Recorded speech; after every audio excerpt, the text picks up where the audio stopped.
미국은 중국과 보이지 않는 전쟁 중입니다. 이 전쟁은 끝이 없고 시작도 언제였는지 모호하지만 매우 정밀하고 피곤하며 주변국들까지 엄청난 인내심을 요구합니다. 뉴스만 틀면 관세니, 반도체 규제니, 보조금 한수 이야기로 전 세계가 온통 시끄럽습니다.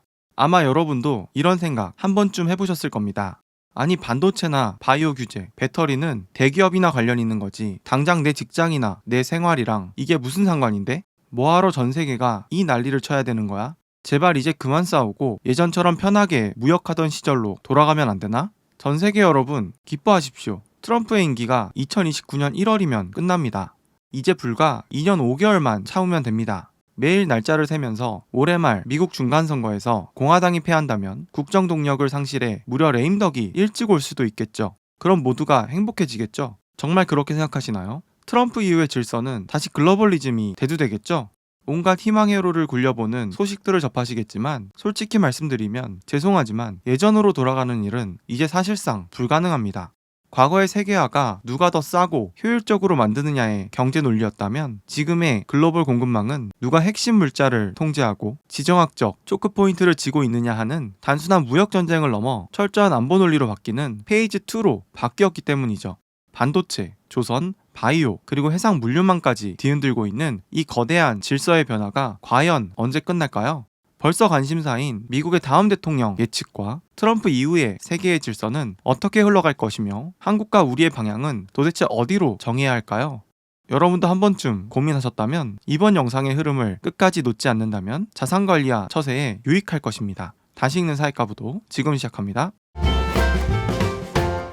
많은 사람들이 착각하는 것 중 하나는 미중 패권 전쟁의 설계도가 공화당이나 트럼프에게서 시작됐다고 생각하는 점입니다. 하지만 그 판을 처음 짠 사람들은 아이러니하게도 미국 민주당의 오바마 정부였습니다. 2011년 오바마 전 대통령은 공식적으로 아시아 회귀 피보트 에이시아를 선언했습니다. 중동과 유럽 중심이었던 미국의 외교, 군사적 역량을 아시아, 태평양 지역으로 완전히 돌려세운 거죠. 경제적으로는 중국을 의도적으로 배제한 채 아태 지역 국가들과 거대한 자유무역 블록을 묶어 지식재산권이나 노동, 환경기준 같은 글로벌 무역의 룰을 미국 입맛대로 짜서 중국을 고립시키려 했습니다. 중국이 세계의 규칙을 쥐기 전에 우리가 먼저 질서를 장악하겠다는 전략이었죠. 물론 당시에는 아직 중국의 AI나 반도체 기술이 지금처럼 위협적인 수준은 아니었죠. 그럼에도 미국은 이미 중국의 거대한 야심을 눈치채고 있었던 겁니다. 군사적으로도 이 시기가 분수령이었는데요. 남중국해에서 중국이 인공섬을 만들며 영유권을 주장하자 미 해군 함정과 정찰기를 곧바로 투입해 항행의 자유 작전을 펼치죠. 중국을 군사적으로 압박하기 시작한 배틀을 깎은 사람은 바로 오바마였습니다. 결국 중국을 향한 견제는 민주당과 공화당을 가르는 정쟁의 대상이 아니라 미국 워싱턴이 초당적으로 합의한 절대적 목표입니다. 그리고 바톤을 이어받은 트럼프 1기, 2기 행정부의 전략은 이전보다 훨씬 거칠고 명확했죠. 단순히 중국의 굴기를 막는 데 그치는 게 아니라 한국, 일본, 대만 같은 동맹국이라도 봐주지 않는다. 미국 본토에 공장을 짓고 기술을 이전하지 않으면 관세 폭탄을 때리겠다며 철저한 거래형 통상을 밀어붙였죠. 말 그대로 협박 수준을 넘어 실제 몸소 증명해 보이고 있는 것이 지금의 미국 정부와 세계적 현상이죠. 한국은 읽지 못했지만 오바마 시절과 그 이전까지 반도체 산업은 애물단지처럼 취급당했습니다. 반도체 공장에서 일하다가 백혈병 등 직업병으로 안타깝게 돌아가신 노동자들의 사연이나 근로환경과 안전 문제 같은 사회, 노동 이슈가 훨씬 대서특필되곤 했죠. 언론, 심지어 국내 정치계조차 반도체가 산업의 패권이나 지정학적 무기라는 것을 읽지 못했죠. 지금 세계 질서의 중심에는 반도체 확보를 둘러싼 치열한 경쟁이 있습니다.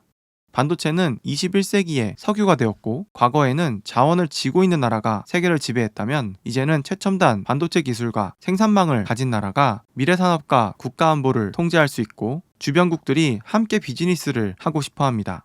왜 엔비디아나 삼성이 천문학적인 돈을 벌어들일까요? 이 반도체를 공급하고 활용하는데 핵심적인 서비스와 제품을 제공하기 때문이죠.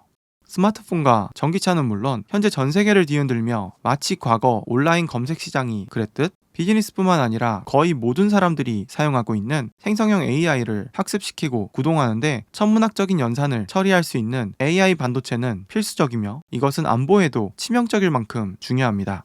세계 곳곳에서 벌어지고 있는 현대전은 사실상 반도체 전쟁입니다.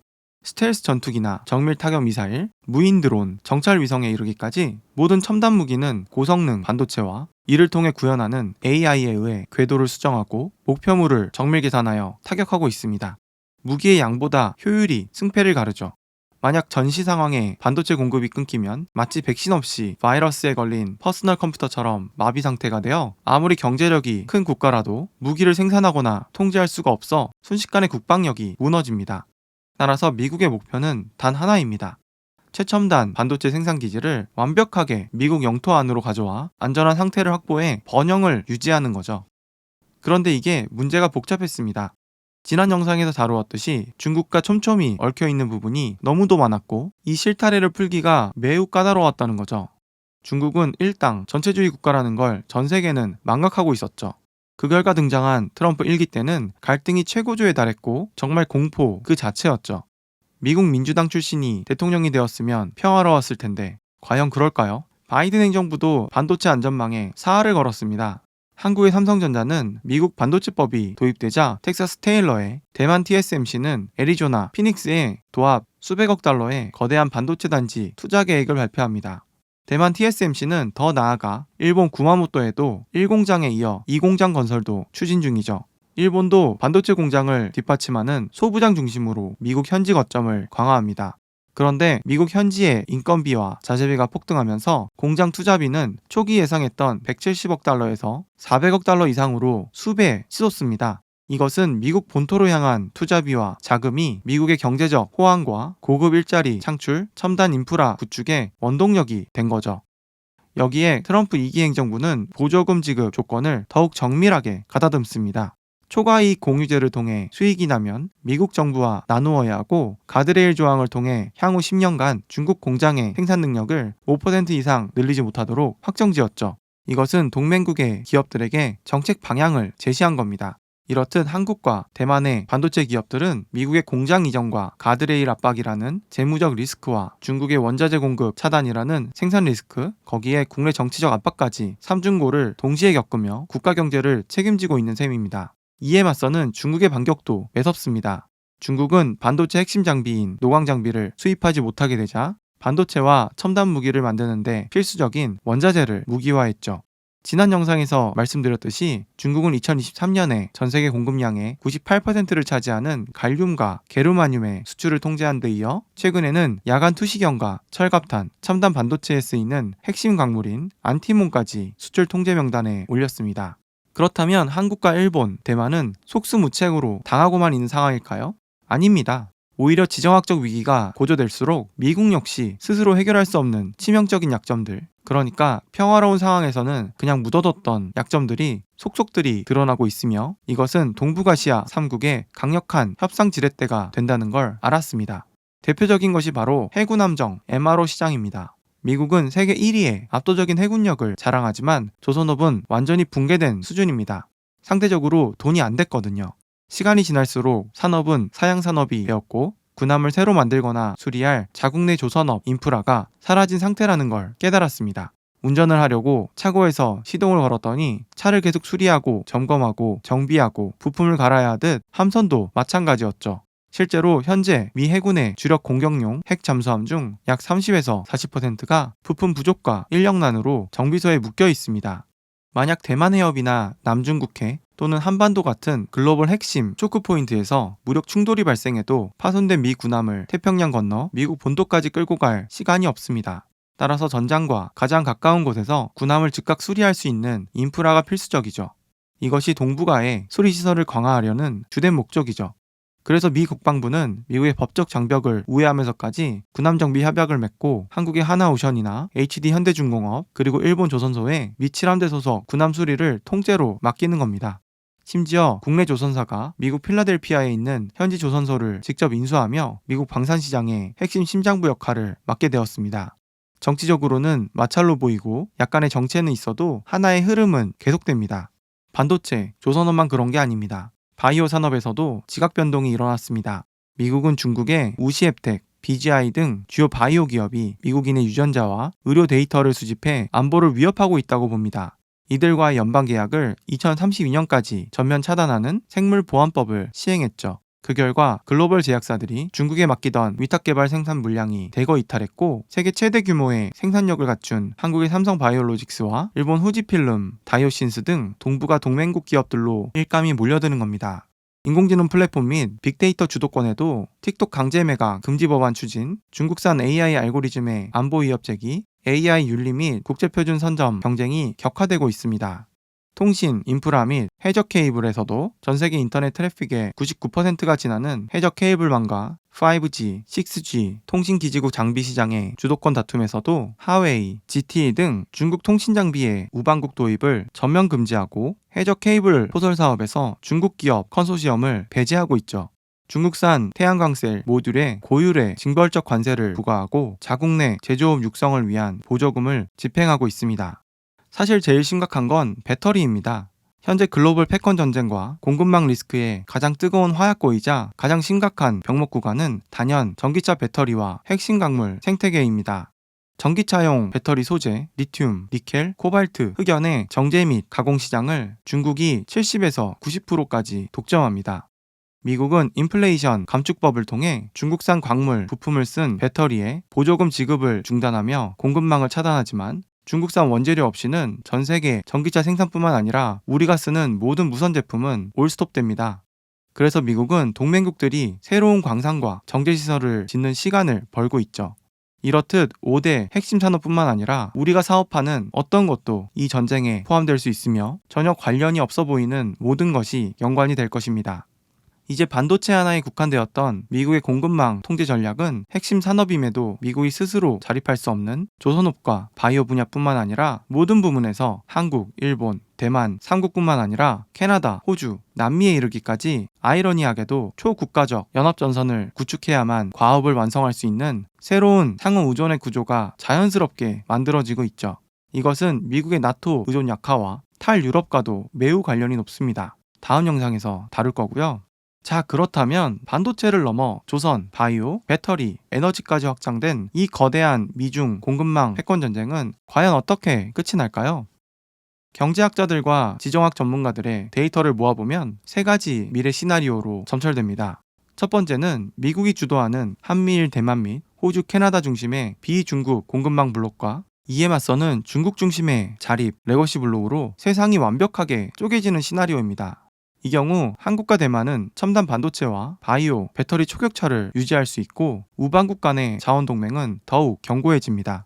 하지만 전 세계 제조 수요의 블랙홀인 거대한 중국 내수 시장, 스마트폰, 가전, 전기차, 에너지 인프라 등을 완전히 잃게 되어 글로벌 기업들의 장기적인 매출 볼륨은 크게 쪼그라들 위험이 있습니다. 두 번째는 가장 비관적인 시나리오입니다.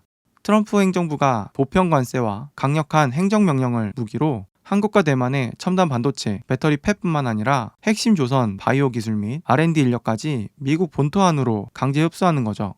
이렇게 되면 동북아 우방국들은 그동안 미국을 상대로 지켜왔던 산업적 방패막이 효과를 잃게 되죠.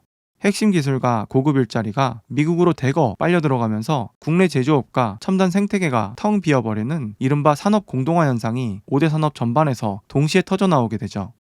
마지막은 중국이 첨단 패권 싸움에서 밀려나는 대신 글로벌 제조업의 핏줄인 반도체 성숙 공정, 전기차 배터리 원재료, 조선 기자재, 바이오 원부자재 등의 영역에서 저가 물량 공세를 퍼붓거나 수출을 전면 차단하는 시나리오입니다. 중국이 핵심 광물과 기초 소재라는 초크 포인트를 틀어지고 수출을 멈춰 세우면 중간재를 수입해 가공해야 하는 한국과 일본의 제조업 생태계는 반도체뿐만 아니라 배터리와 조선, 에너지 공장까지 연쇄적으로 가동이 멈추는 초유의 대혼란을 겪게 됩니다. 이 세 가지뿐만 아니라 핵심 산업별 승패에 따라 다양한 시나리오도 예측이 되죠. 이러한 냉혹한 시나리오 속에서 한국, 일본, 대만 3국이 살아남기 위해 반드시 지고 가야 할 네 가지 핵심 전략은 첫 번째로 대체 불가능한 초격차 기술의 사수입니다. 미국이 아무리 압박해도 최첨단 수율과 공정 노하우는 본국 아니면 절대 불가능하다는 한계선을 명확히 그어야 하고 기술의 블랙박스는 본토에 남겨두어 우리를 반드시 지켜야 한다는 것을 각인시켜야 합니다. 두 번째로 규제 차익의 극대화입니다.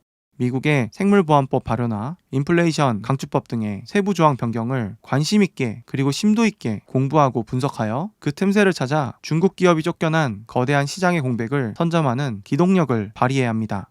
셋째로 원자재 데이터화와 N차 공급망 가시성입니다. 1차 협력사 수준을 넘어 광물을 채굴하고 재련하는 3차, 4차 공급처까지 전산으로 추적 관리해야 합니다. 핵심 원자재는 유사시에 대비해 법적으로 최소 1, 2년치를 비축하는 국가안보 차원의 관리가 필요하죠. 넷째로 지정학적 실리 교환, 외교입니다. 무조건 미국의 요구를 수용하는 방어적 태도에서 벗어나야 합니다. 미국의 치명적인 약점인 조선 MRO 역량 부족이나 바이오 생산력 한계를 우리의 반도체 방어권 및 관세 감면과 정교하게 맞교환하는 당당한 협상을 해야 하죠. 오늘 영상의 주제는 신간, 트럼프 이후의 질서에 기반해서 제작되었습니다. 글로벌 공급망 전쟁과 지정학적 리스크의 진짜 실상을 가장 객관적이고 과학적인 데이터로 분석한 책이 바로 이 트럼프 이후의 질서라 할 수 있습니다. 파이낸셜 타임즈 경제 칼럼니스트 수마야 케인스와 피터슨 국제경제연구소 선임연구원이자 미 국무부 수석 경제자문을 지낸 체드 바운이 함께 쓴 이 책은 세계적인 무역 경제학자들이 미국 상무부의 실제 문서와 글로벌 기업들의 투자 흐름을 집요하게 추적하여 집필했으며 단순한 공포 마케팅이나 막연한 정치적 구호를 배제하고 지경학적 위기 속에서 국가와 기업 그리고 개인이 어떻게 자산을 지키고 공급망을 재설계해야 하는지 가장 명쾌하고 현실적이며 중립적인 입장에서 해답을 제시하고 있었습니다. 우리가 원하든 원하지 않든 이미 세상의 규칙은 완전히 바뀌었습니다. 그리고 우리는 적응해야 하죠. 효율성과 자유무역의 시대는 이미 저물었고 안보와 자국 우선주의가 지배하는 거대한 지경학의 시대가 열린 것을 인지해야 합니다. 물론 부정하고 싶죠. 하지만 거센 파도와 위기 속에서도 글로벌 흐름을 끊임없이 읽어내고 따라할 수 없는 독보적인 기술력과 냉정한 전략을 갖춘 국가는 언제나 새로운 부와 기회를 잡았죠. 오늘 분석해드린 반도체와 핵심 산업 등의 공급망 패권의 흐름, 그리고 3대 미래 시나리오가 구독자 여러분의 투자와 비즈니스, 나아가 세상을 읽는 깊은 안목에 실질적인 도움이 되길 바랍니다. 오늘 내용도 유익하셨다면 구독과 좋아요, 알림 설정 부탁드리며 여러분의 다양한 생각과 의견을 댓글로 남겨주시면 감사하겠습니다. 지금까지 세상의 흐름을 객관적으로 짚어드리려 노력한 다시 읽는 사이가 부도였습니다. 끝까지 시청해주셔서 감사합니다.